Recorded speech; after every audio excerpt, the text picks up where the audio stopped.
In 1955, one factory complex in Camden, New Jersey employed 13,000 workers. 1 in every 10 residents of the entire city clocked in at the same gate every morning. The buildings ran for more than 15 blocks along the Delaware River waterfront, 38 of them, brick and steel, pressed together so tightly you could walk from one end of the complex to the other and never feel the weather. At its absolute peak, this company employed 23,000 people in Camden alone. One city, one company, 23,000 jobs. Let that sink in. Walk into any American home in 1955 and look around. The radio on the kitchen counter, RCA. The television set in the living room, RCA, in 80% of homes. The record spinning on the turntable, pressed in Camden by workers who lived 3 blocks from the factory. The name was everywhere, not a brand, a fact of life. The way electricity was a fact of life.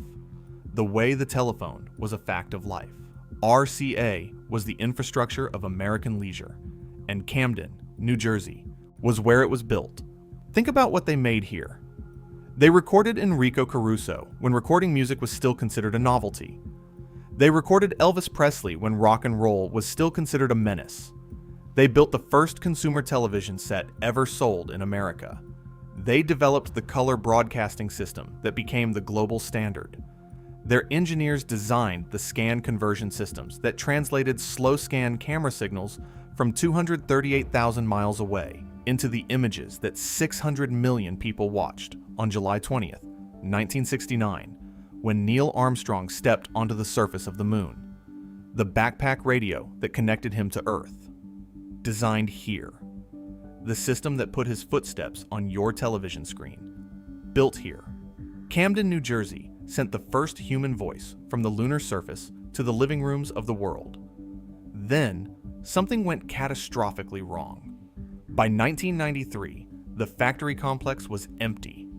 The buildings were vacated, stripped, and, one by one, demolished. The 23,000 jobs were gone. Not relocated. Not restructured. Gone. The city that had been built around this factory, the city whose entire working class had organized itself around these 38 buildings, and the wages they paid, was left with nothing. No anchor, no replacement, no plan. In 2011, Camden recorded the highest crime rate of any city in the United States. Not among the highest. The highest. The median household income was $21,191 a year in one of the wealthiest states in America. More than 42% of the city's residents lived below the poverty line. This is the story of 2 men who built an empire that neither of them was supposed to build. A machinist from Delaware who was told he wasn't smart enough for college, and a 9-year-old Russian immigrant who arrived on the Lower East Side of Manhattan in 1900 with nothing. No English, no money, no connections, and who would become the most powerful man in the history of American broadcasting. How those 2 men built something that changed the way every person in the Western world listened, watched, and communicated, and how the empire they built was handed to men who didn't understand it, stripped for parts by a corporation that didn't want it, and turned into a vacancy that destroyed a city and has never been filled. This isn't just about a factory closing. Factories close. This is about what happens when one corporation serves as the entire economic foundation of a human community, and then decides in a phone call that it's done. About what happens when the heirs of greatness confuse inheritance with achievement. About what happens to 23,000 families when the ledger gets balanced somewhere they'll never see, by people they'll never meet, who will never have to live with what they decided. There is one building left. Out of 38, there is one. They call it the Nipper Building. After the dog in the stained glass windows set into the tower, the dog who has been listening to his master's voice for over 100 years. The rest of the complex is gone. The lots are empty or redeveloped into things that bear no trace of what stood there. But Building 17 is still standing, still visible from the Delaware River, still crowned with that tower and those windows. It's luxury apartments now, 341 units. The views of the Philadelphia skyline are, by every account, stunning. The dog is still listening. 85 years from a machinist's shop on the Delaware waterfront to the most powerful electronics empire in the history of American industry, to a real estate conversion surrounded by one of the poorest cities in the country. The entire arc of the American 20th century compressed into 38 buildings, 37 of which no longer exist. Come inside. Wilmington, Delaware, 1867. Eldridge Reeves Johnson was told he was not smart enough for college. His teachers at Wesley Conference Academy evaluated the boy and delivered their conclusion: learn a trade. Not a crushing verdict for a child in that era. Plenty of boys were directed toward the trades. But worth noting, because the man who built the largest record company on earth, who invented the modern music industry from the ground up, who turned a waterfront city in New Jersey into the manufacturing capital of American entertainment, was told by his teachers that higher education was beyond him. He became a machinist.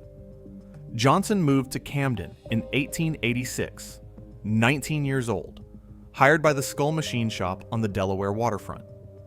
He bought the shop 8 years later, in 1894. By that point, the shop was his in every way that mattered. He understood every machine in it, every process, every tolerance. He was not managing a machine shop. He was inhabiting one. That same year, across the river in Philadelphia, a German-American inventor named Emil Berliner had a problem.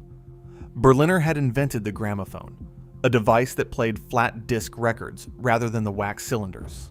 Thomas Edison had pioneered, but the machine kept playing at inconsistent speeds. It was technically impressive and commercially useless.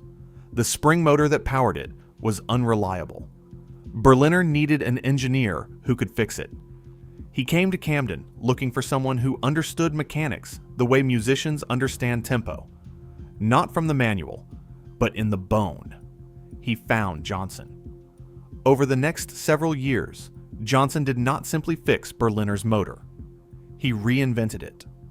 He developed a spring-driven mechanism that maintained consistent playback speed, which sounds like a modest engineering achievement until you understand what it meant. For the first time, a recorded performance could be reproduced faithfully. The same note, at the same pitch, every time. That reliability was the foundation on which the entire recorded music industry would be built. Not just the Victor Talking Machine Company, not just RCA, but every format that followed for the next 100 years. The compact disc, the MP3, the streaming algorithm that plays you a song on demand at this exact moment. The chain of causation runs through Eldridge Johnson's machine shop on the Camden waterfront. Johnson moved fast once the motor worked. He improved the recording process, acquired Berliner's patents through years of complex litigation, and on October 3, 1901, incorporated the Victor Talking Machine Company in Camden, New Jersey. He had one asset that mattered beyond the patents: a business instinct that understood the difference between a curiosity and a product. The gramophone was a curiosity. A gramophone that played world-class performers. That was a product. Johnson began signing artists. Not novelty acts. Not parlor entertainers. The greatest classical performers alive. Enrico Caruso recorded for Victor in 1902. The tenor who packed opera houses in Milan and New York sat before a recording horn in Camden and sang directly into the machine. Caruso was the first major performer to recognize what recorded music actually was. Not a novelty, not a reproduction, but a new form of permanence. A voice that could outlast a body. Caruso understood that immediately. He earned more from his Victor royalties in some years than from his live performances. The royalty system Johnson implemented, paying artists a percentage of sales rather than a flat fee, was itself a revolution. It aligned the company's financial interest with the artists. It made quality a business strategy, not just an aesthetic preference. The result was expansion that looked almost violent in its speed. In 12 years, Johnson's operation grew from a 17-square-foot machine shop to a 15-acre factory complex. Income went from $10 a week to $30 million a year. Let that sink in. $10 a week to $30 million a year. The machinist who wasn't smart enough for college built, in just over a decade, the most valuable music company on earth. The Camden complex grew to match the ambition. In 1906, Johnson's company acquired the Berliner gramophone patents and introduced the Victrola, a phonograph with the horn folded down inside a wooden cabinet, the unsightly mechanical apparatus hidden behind fine furniture quality casework. Priced at $200, which is roughly $7,000 in today's dollars, the Victrola transformed the phonograph from a gadget into a piece of household furniture. Carpentry shops opened in Camden to produce the cabinets. Recording studios were built. By 1911, the Camden facility had grown into a fully integrated complex of 22 buildings. By 1917, it was producing 500,000 Victrolas a year from those same Camden floors. 500,000. Shipped across the country and around the world, to dealers in Australia, Japan, Italy, Buenos Aires. And then there was the dog. Francis Barreau, a British painter, had made a small oil painting of his dog, a fox terrier named Nipper, cocking his head toward the horn of a phonograph, listening. He called it his master's voice. Emil Berliner acquired the American copyright for the image in 1900. Johnson adopted it as the Victor trademark in 1901. He put it on machines, on records, on packaging, on advertising. And in 1915, he commissioned D'Ascenzo Studios in Philadelphia, the same firm that made the stained glass windows for grand churches up and down the eastern seaboard, to render the image in massive circular, leaded glass windows set into the tower of Building 17 on the Camden waterfront. The windows were illuminated at night. They were visible for miles in every direction across the Delaware River. A dog listening, representing a company that had figured out how to give people's voices back to them after they were gone. It was, by any measure, one of the most effective brand images in commercial history. A century later, Nipper the Fox Terrier remains among the most recognized corporate symbols ever created. Johnson understood what he had. He understood that the image, a living creature listening in rapt attention to a recorded sound, was not just marketing. It was a precise description of what his company was selling. The miracle of the machine. The intimacy of the disembodied voice. He stamped it on everything.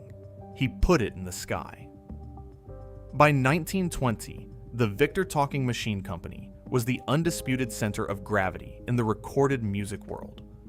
But the company Johnson had built from a broken motor and a borrowed patent would not remain his for long. And the forces that would take it from him, forces that Johnson himself was slow to see, forces that nearly destroyed everything he had built, were already beginning to move. So what topples the world's most powerful music company at the moment of its greatest success? The answer is something that, in hindsight, should have been obvious to everyone in the building. By the early 1920s, Victor Talking Machine Company was the most successful record company on Earth. And then someone invented free music. Radio broadcasting arrived in American homes around 1920 and spread with a speed that no one in the recorded music industry had adequately prepared for. The mechanism was simple and devastating. A broadcasting station transmitted live music, live entertainment, live news across the airwaves, and anyone with a receiving set could listen to all of it without paying a cent. No record to buy, no machine to wind, no needle to replace, just a box on the shelf and an inexhaustible supply of sound, free of charge, every hour of the day. The early radio receivers were crude, their sound quality inferior to a well-maintained Victrola playing a quality pressing. None of that mattered. Free was not competing with good. Free was competing with everything. Eldridge Johnson and his senior executives saw radio coming. They chose not to take it seriously. That decision deserves to be stated plainly, because it is the hinge on which Victor's entire story turns. Johnson had built his company on a foundational belief in the superiority of recorded sound, on the idea that a consumer would always prefer the faithful reproduction of a great performance over whatever alternative existed. It was a belief that had served him brilliantly for 20 years. Radio shattered it. Live music, transmitted imperfectly across the air, was not superior to a Caruso record in any acoustic sense, but it was free, it was immediate, and it was inexhaustible. Consumers did not need Victor to be wrong about sound quality. They just needed something different. Radio was different enough. By 1925, the consequences were catastrophic. Victor's sales collapsed. Inventory piled up in warehouses across the country. Victrolas that nobody wanted to buy because they could listen to the radio instead. Dealers, desperate to clear floor space and recover whatever cash they could, began holding fire sales. Not metaphorical fire sales. Actual fires. Unsold Victrolas. Machines that had sold for $200, for $150, for $100, were being burned in dealer parking lots as trade-ins poured in from customers upgrading to radio sets. Remaining inventory moved at 50% of list price, or was shipped to South American distributors to get it off American balance sheets. The stock of the world's most dominant music company was, by 1925, essentially worthless. In 1917, the Camden factories produced 500,000 Victrolas. In 1925, dealers were setting them on fire. Let that sink in. Not a market decline, not a revenue shortfall. Dealers were burning the product. In less than a decade, the machine that Johnson had turned into a household necessity had become something people were willing to destroy rather than keep. It should have been a warning that arrived years earlier. The signs were visible. Radio was not a sudden invention. It had been developing since before the war, and its commercial potential had been discussed in industry publications throughout the early 1920s. It should have prompted Victor's leadership to ask a simple question: what happens to our business if people can get music for free? It should have triggered investment in electrical recording technology, which produced sound quality that could compete with radio's clarity. It should have caused someone in Camden to sit down and reckon with the fact that the Victrola's value proposition, paying a significant sum for a machine that played recordings at a fixed quality, could be destroyed by a technology that required none of those conditions. It didn't. Not in time. Johnson did eventually move. In 1925, under severe financial pressure, Victor contracted with RCA to manufacture combination radio phonograph units, a pragmatic acknowledgement that the two technologies needed to coexist. The following year, Victor struck a deal with Warner Brothers Vitaphone operation to provide synchronized recordings for talking motion pictures, diversifying into a new medium. And Victor engineers finally made the transition from acoustic recording, in which performers had to crowd around a horn and project directly into the mechanism, to electrical recording using microphones, which produced significantly better sound. These were not bad decisions. They were the right decisions, made approximately 5 years too late. Here is the thing about a company that acts only when forced. By the time Victor moved, the company's financial position had deteriorated beyond what operational improvements could repair. The stock was depleted. The balance sheets were ravaged. Johnson himself had been selling shares and pulling back from day-to-day management since 1926, when he transferred operational control to a banking syndicate, Speyer and Company and J.W. Seligman, who purchased the company from him in January 1927. Johnson walked away. He was 59 years old.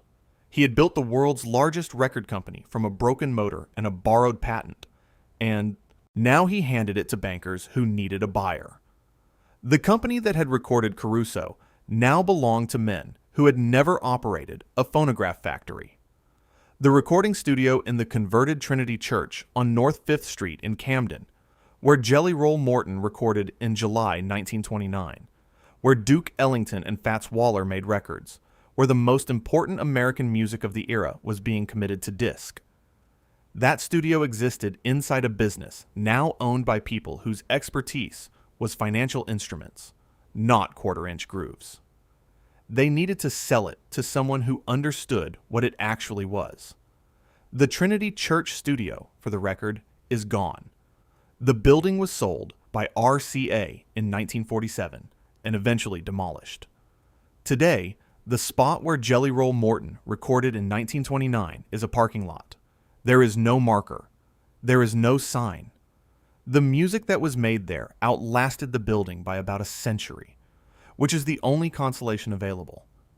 Johnson had made his fortune. He retired, donated parkland to Camden. The Eldridge R. Johnson Park now functions as a fine arts center for Rutgers University, and died in 1945. The company he left behind had 2 years of banker ownership to sit through before the right buyer arrived. That buyer already knew exactly what Victor was worth. He had known since 1928, when he proposed the acquisition to his own board, and was told to be patient.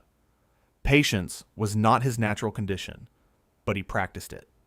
He was the kind of man who knew how to wait for the thing he wanted, and then move without hesitation. In 1929, the Radio Corporation of America paid $54 million for the Victor Talking Machine Company. With it, they acquired the Camden Factory Complex, the largest record manufacturing facility on Earth, the artist roster, the patents, the dealer network, the recording studios, and the dog. The stained glass dog in the tower of Building 17, listening. Enter David Sarnoff. David Sarnoff was 9 years old when he arrived in America in 1900. He spoke no English. His father, Abraham, had come ahead, a house painter who spent years in New York saving the $144 passage fare to bring the rest of the family over from the village of Uzlien, near Minsk, in what was then the Russian Empire. The family settled on the Lower East Side of Manhattan. Within days of arriving, the boy found work selling Yiddish newspapers on the streets. He was 9 years old. He was the oldest child. When his father fell ill, not long after the family's arrival, David Sarnoff became, at 15, the primary financial support for a household of 6. None of that is unusual for an immigrant family in New York in 1900. What happened next is, in 1906, Sarnoff decided he wanted to work in newspapers. He walked into what he believed was the office of the New York Herald. He had the wrong building. The office he entered belonged to the Commercial Cable Company, a telegraph concern. He asked for a job anyway.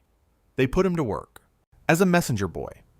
He used his first wages to buy a telegraph instrument, taught himself Morse code in the evenings after work, and within 2 years had parlayed his telegraphy skills into a position with the Marconi Wireless Telegraph Company of America, the most advanced radio communications firm in the country. He was 17 years old. He had been in America for 8 years and had already navigated his way into the cutting edge of the most consequential technology of the era entirely through a wrong turn and an unwillingness to leave a room empty-handed. At Marconi, Sarnoff rose fast. He was disciplined, he was relentless, and he had a quality rarer than either of those things.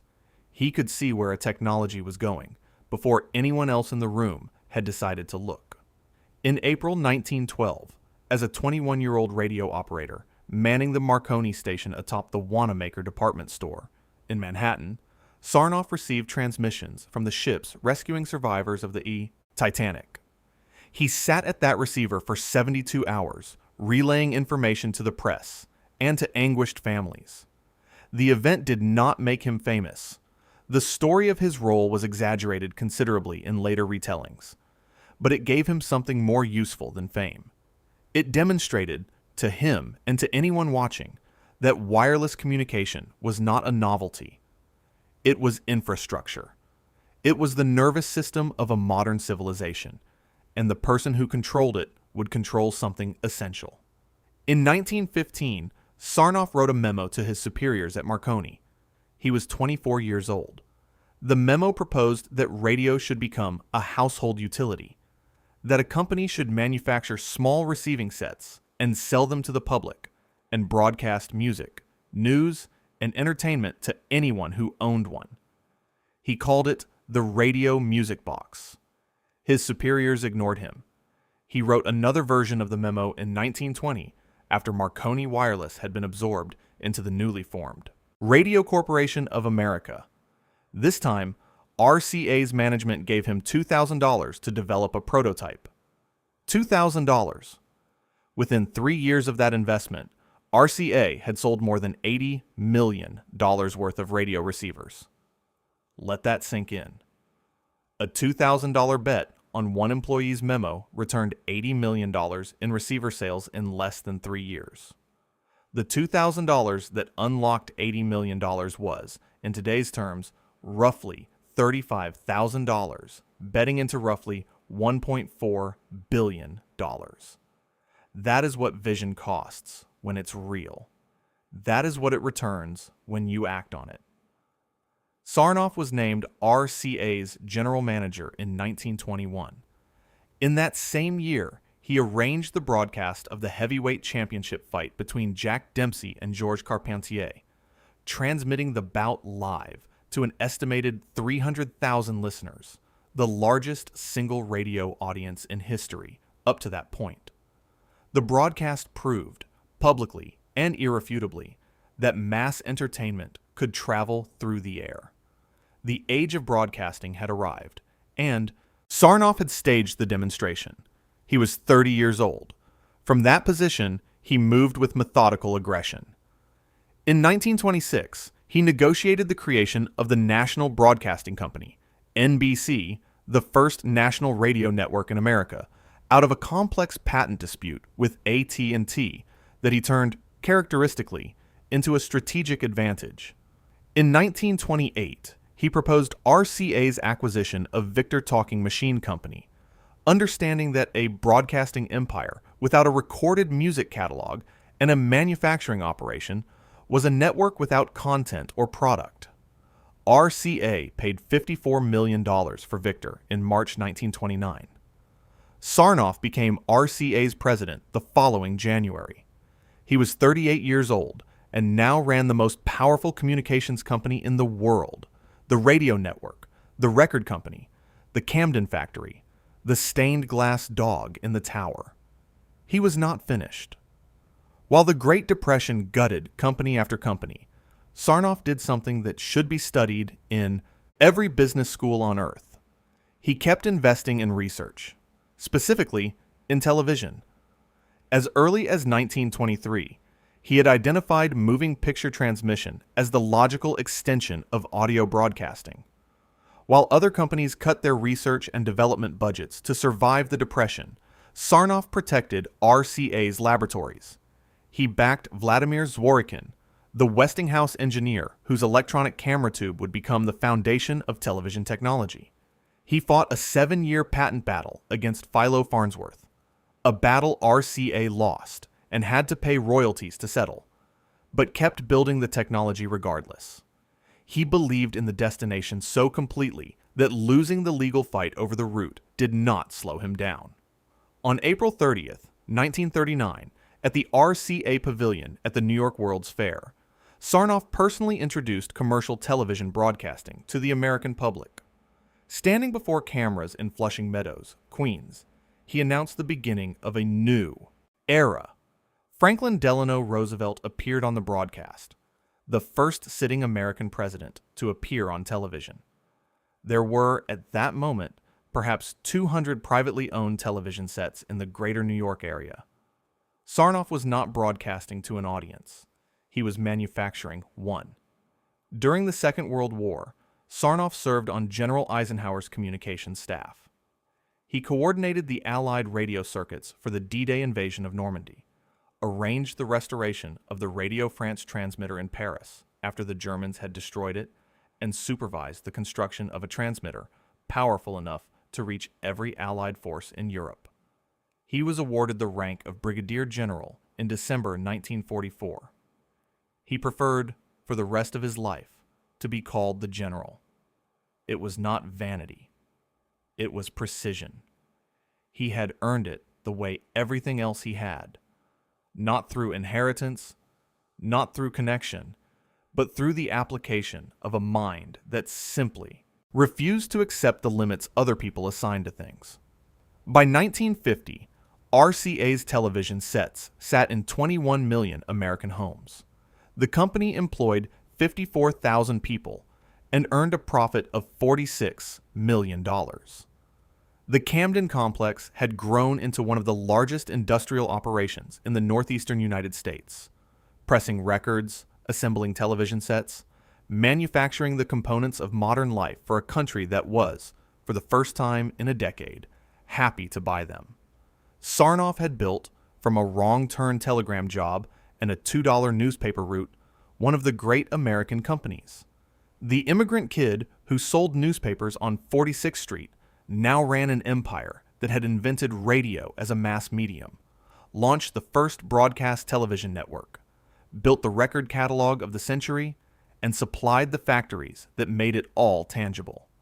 He had done it through the force of a specific, irreplaceable quality, not intelligence alone, not ambition alone, but the particular combination of technological foresight and absolute willingness to bet on what he could see that nobody around him had yet decided to look at.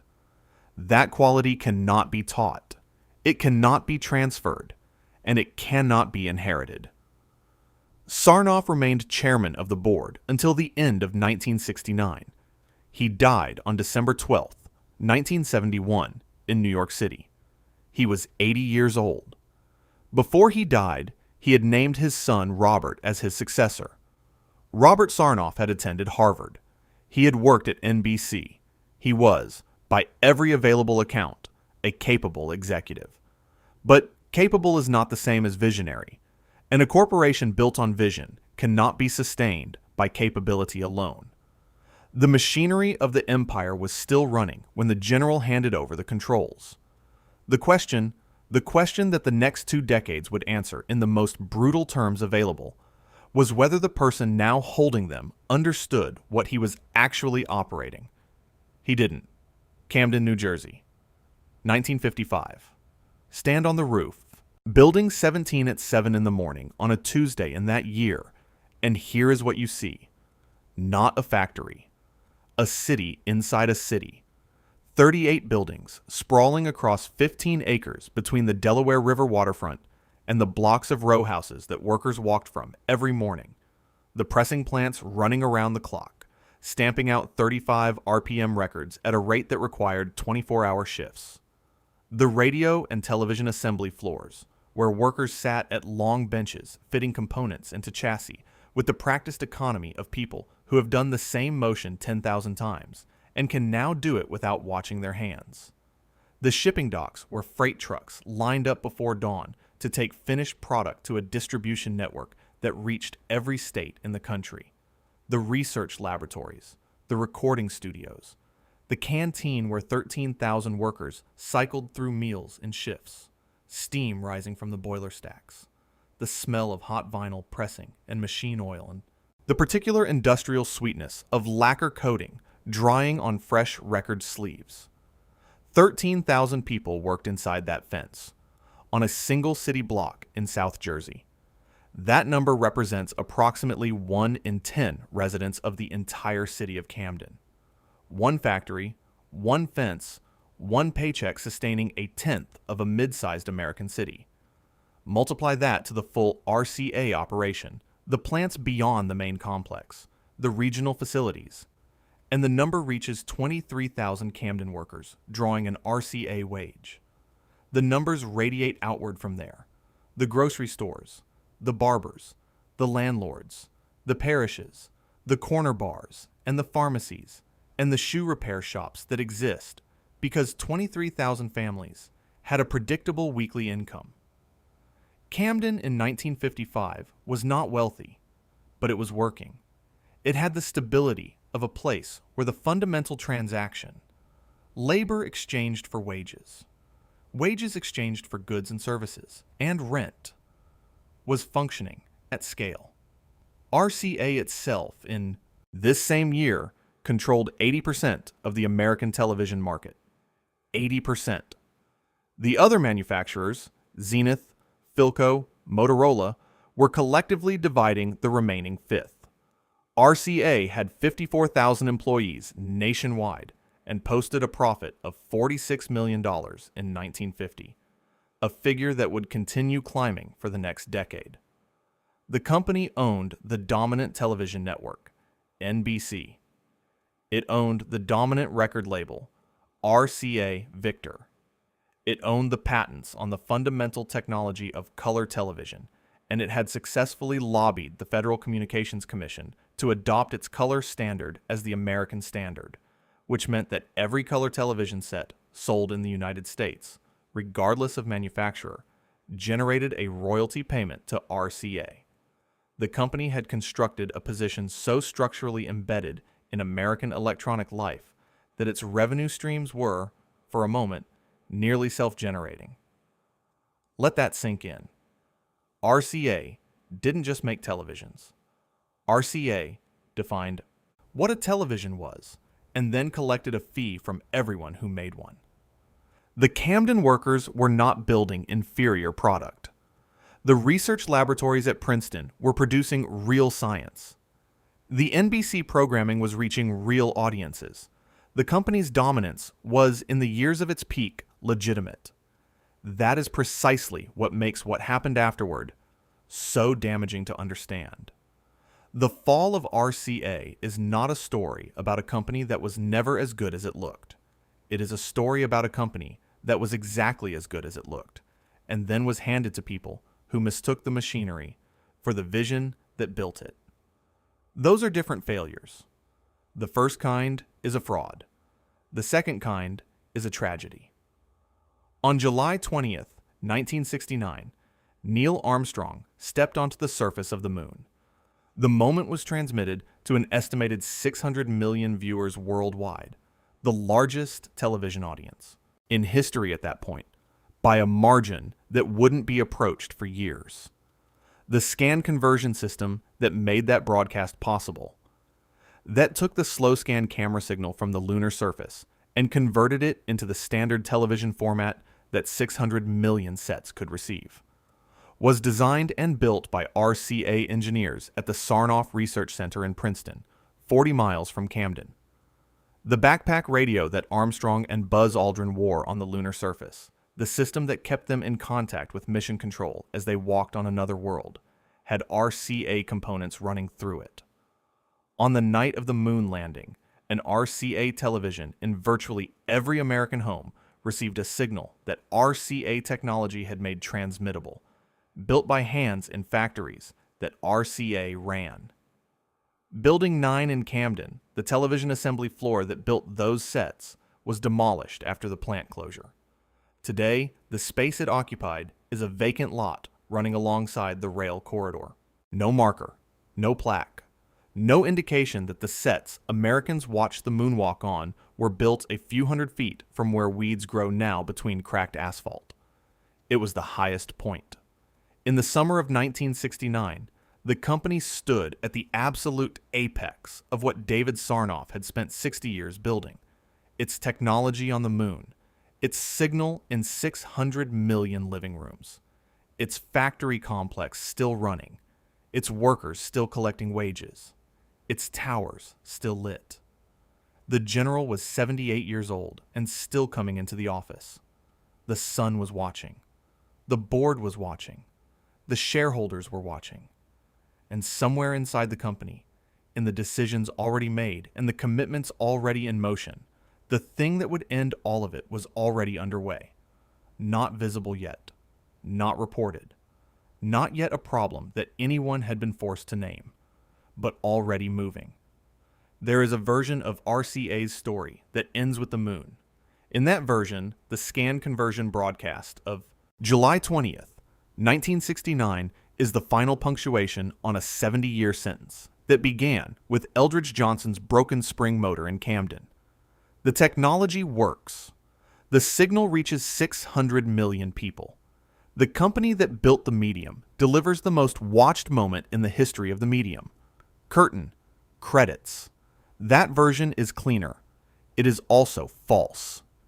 The actual version has a different event on July 20th, 1969. Not instead of the moonwalk, alongside it.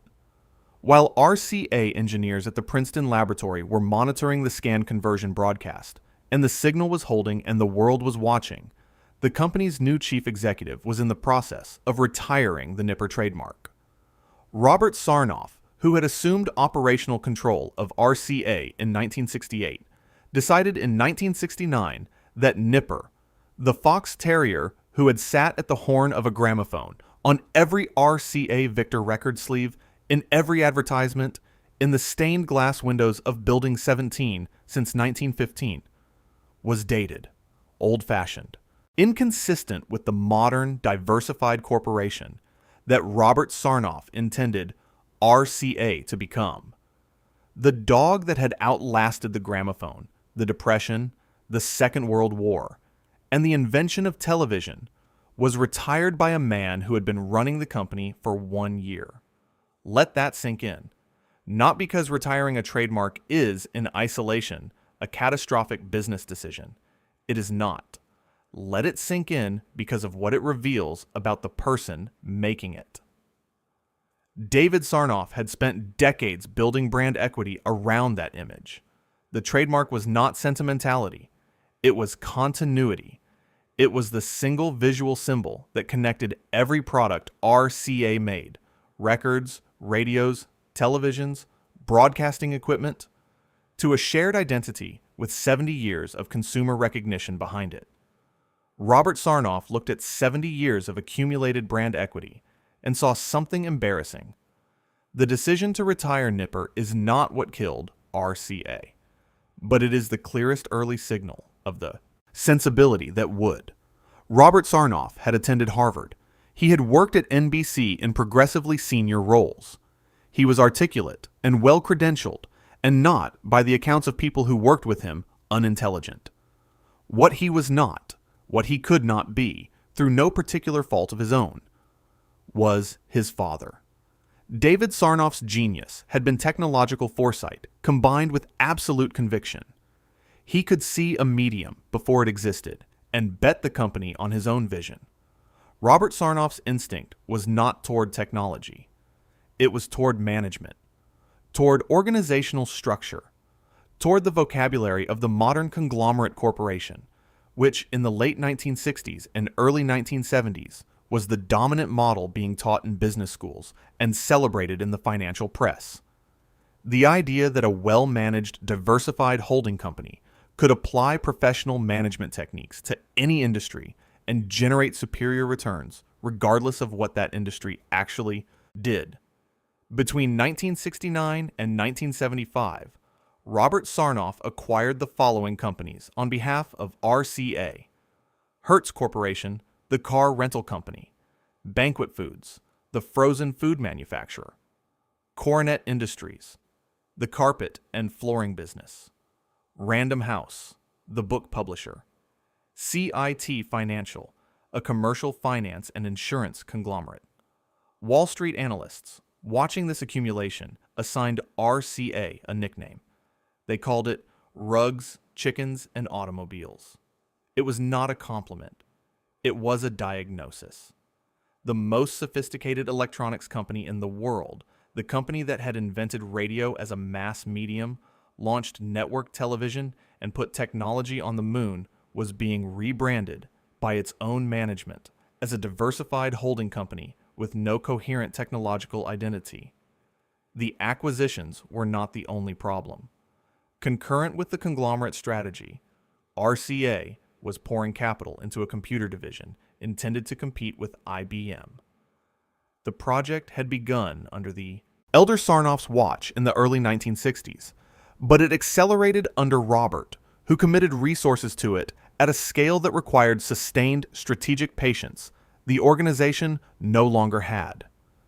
In September 1971, RCA announced it was abandoning the computer division entirely. The write-off was $490 million. That number requires context. $490 million in 1971 is approximately $3.7 billion today. It was, at the time, the single largest corporate write-off in American business history. The division was sold to Sperry Rand's UNIVAC operation, and RCA exited the computer business, having spent a decade and nearly $500 million building a position it then surrendered completely. The Camden factories kept running through all of this. The workers pressing records and assembling televisions in the buildings along the Delaware waterfront had no direct exposure to the strategic decisions being made in the executive suites in New York. The nipper windows were gone from Building 17 by this point, removed as part of the trademark retirement, loaded onto trucks, their destination unrecorded. The building still stood. The workers still came in, but the company that owned the building was no longer the company that had built it, even though it bore the same name. On November 5th, 1975, Robert Sarnoff's board of directors removed him from the chairmanship. He was traveling at the time on a Far East concert tour, accompanying his wife, an opera singer, which is a detail that resists editorializing, and so will simply be stated as fact. He was informed of his removal while abroad. He returned to New York and cleared his office. The Palace Revolt, as it was subsequently called, ended 6 years of stewardship that had cost the company $490 million in a single write-off, dispersed its technological identity across car rentals and frozen food and carpet manufacturing, and stripped the building in Camden of its windows. The board replaced Robert Sarnoff with Anthony Conrad, who resigned 8 months later over a personal income tax matter.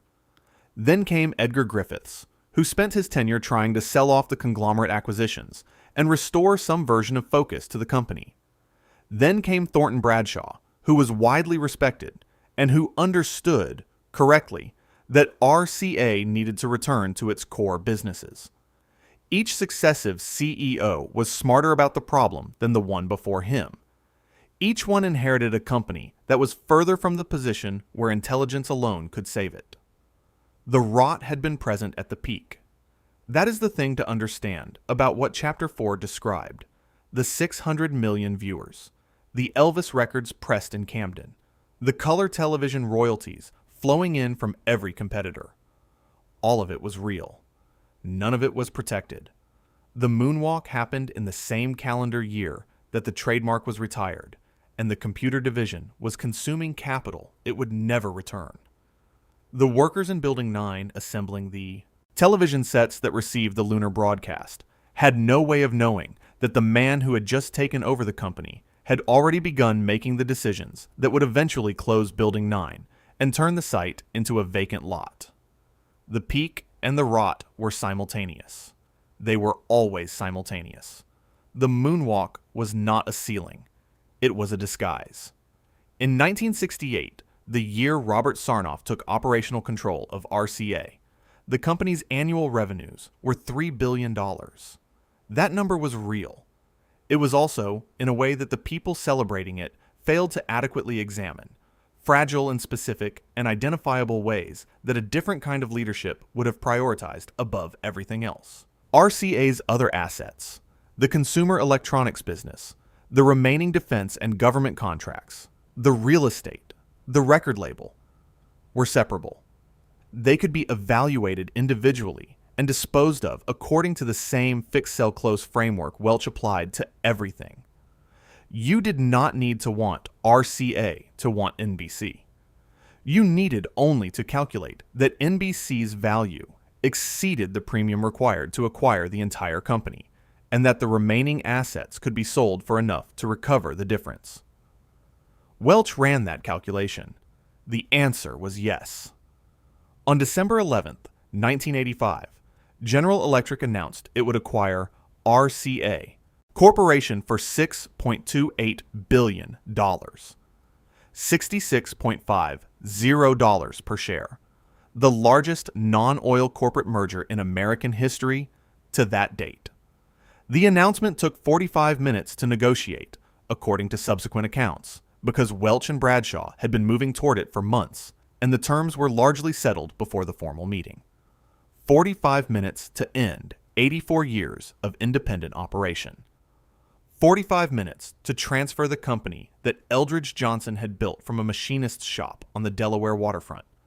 The acquisition closed on June 9th, 1986. Jack Welch already knew exactly what he was going to keep, and he already knew exactly what he was not. June 9th, 1986. The acquisition closed. General Electric did not acquire RCA because it wanted to be in the record business, or the consumer electronics business, or the Camden factory business. It acquired RCA because it wanted NBC. Everything else was inventory to be converted into cash or transferred or discarded. According to the same calculus, Welch applied to everything. What is this worth? To whom? And how quickly can the transaction be completed? The answer, in most cases, was quickly. RCA Records, the label that had signed Caruso, that had pressed Elvis Presley's records in Camden, that had recorded the most commercially significant catalog in American music industry history, was sold to Bertelsmann AG, the German media conglomerate, in 1986. The price was approximately $330 million. The label that Eldridge Johnson had built, that David Sarnoff had expanded, that had operated continuously for 85 years under the Nipper trademark and its successors, was now a German asset. The transaction required no regulatory obstacle, no extended negotiation, no particular drama. It was a clean sale of a clean asset. Bertelsmann wanted it. GE wanted the cash. Done. RCA's consumer electronics division, the television sets, the brand name, the manufacturing commitments, was sold to. The RCA brand name, 80 years of American consumer recognition, built on records and radios and televisions and the stained glass dog in the tower, was now owned by a French state enterprise. RCA Global Communications, the international telecommunications division that traced its lineage to the original radio corporation of America's core function, was sold to MCI Communications in 1987. The Sarnoff Research Center in Princeton, the laboratory that David Sarnoff had built, whose engineers had designed the Moonwalk broadcast system and spent 17 years developing selective vision, was donated to SRI International, the nonprofit research institute, also in 1987. Donated! The laboratory was not worth enough to sell at a price GE considered worth negotiating. It was worth more as a tax deduction. Let that sink in. The research laboratory that represented the physical and intellectual embodiment of everything RCA had ever been, the place where the technologies were invented, where the scientists worked, where the vision was made material, was disposed of as a charitable contribution. Not sold. Given away. Over the following years, most of them were demolished. The pressing plants, the assembly floors, the shipping docks, the canteen, the research buildings, the administration offices. In April 1993, the last workers left the Camden waterfront. They locked the doors behind them. The Delaware River kept moving. The same decades, and Camden's collapse accelerated through a combination of factors: municipal mismanagement, structural disinvestment, the particular geography of a small city adjacent to Philadelphia without Philadelphia's institutional anchors, that cannot be attributed solely to the closure of the RCA plant. This is worth stating clearly because the prosecutorial instinct to assign singular causation to complex events produces false verdicts. What can be stated clearly is this: 23,000 jobs sustained a city. Those jobs left. The city did not recover. The relationship between those two facts is not coincidence. It may not be simple causation, But it is not coincidence. The Nipper Building, Building 17, is listed on the National Register of Historic Places. The renovation won architectural awards. The apartments command rents consistent with a desirable urban address. On the upper floors, residents can see the Delaware River from their windows. On the exterior, the stained glass tower is lit at night, the dog visible from the water, from the bridges, from the highway that runs along the waterfront where the factory once was. The building was saved. The windows were restored. The dog is listening. The workers are not there. 4 lessons survive the wreckage. They are not complicated. They are not obscure. They were visible at every decision point in this story, and they were ignored at every decision point in this story, which is what makes them worth stating precisely. The first lesson is that vision cannot be inherited. David Sarnoff built RCA on a specific and irreplaceable quality: the ability to see a technology before its market existed and commit to it with absolute conviction. That quality lived in one person. When that person was gone, the institution that had been built around the quality continued operating, continued generating revenue, continued occupying the same buildings and employing the same workers and carrying the same name. Thornton Bradshaw was right about what needed to be done. He was a decade too late to do it. The correct diagnosis delivered after the patient has lost the capacity to absorb the treatment is not medicine. It is documentation. Every company that has ever failed has somewhere in its archive a memo from someone who saw the problem clearly and wrote it down and was not given the resources or the authority or the time to act on it. The lesson is not that you need someone who can see the problem. The lesson is that you need to see the problem when the organization still has the capacity to solve it. That window is always shorter than it looks, and it always closes faster than the people inside the building expect. The fourth lesson is the one that extends beyond RCA, beyond Camden, beyond the specific sequence of decisions that converted the world's most powerful electronics company into a parking lot and a luxury apartment building. The fourth lesson is about what a company actually is. A company is not its brand. It is not its building. It is not its stock price, or its patent portfolio, or its real estate. A company is the specific combination of human capability, institutional knowledge, and accumulated trust that allows it to do something that other organizations cannot do as well. When that combination is dispersed, when the workers leave, when the engineers retire, when the institutional knowledge dissolves into the general atmosphere, the brand name and the building and the stock certificates remain, but the company is gone. What remains is a legal entity and a real estate problem. RCA Victor, at its peak, was one of the most extraordinary accumulations of human capability in American industrial history. It had the engineers who invented television and put the moonwalk on 600 million screens. Not as a conclusion about RCA specifically, but as a question about whatever organization you are currently inside, or currently building, or currently trusting with your livelihood. What is the thing that makes it formidable? Is it the brand? Is it the building? Or is it something more specific? A capability, a culture, a quality of vision that lives in particular people and particular practices and cannot be extracted from those people and practices and stored somewhere for later use. Stand at the Delaware River on any given evening and look north along the waterfront, and the stained glass is lit from inside, the way it has been lit since 1915, the way it was lit when Caruso recorded in the studio down the block, and Eldridge Johnson walked the factory floor, and David Sarnoff built a broadcasting empire out of a wrong turn and a $2 newspaper route. The ears are up. The head is tilted. The posture is the posture of genuine attention. A creature listening for something it has not yet heard, or perhaps listening for something it heard once and is waiting to hear again. The empire is gone. The parking lots are there. The vacant lots are there. The river, is there, and the dog is listening. Whether anyone is still making something worth listening to, that question belongs to you.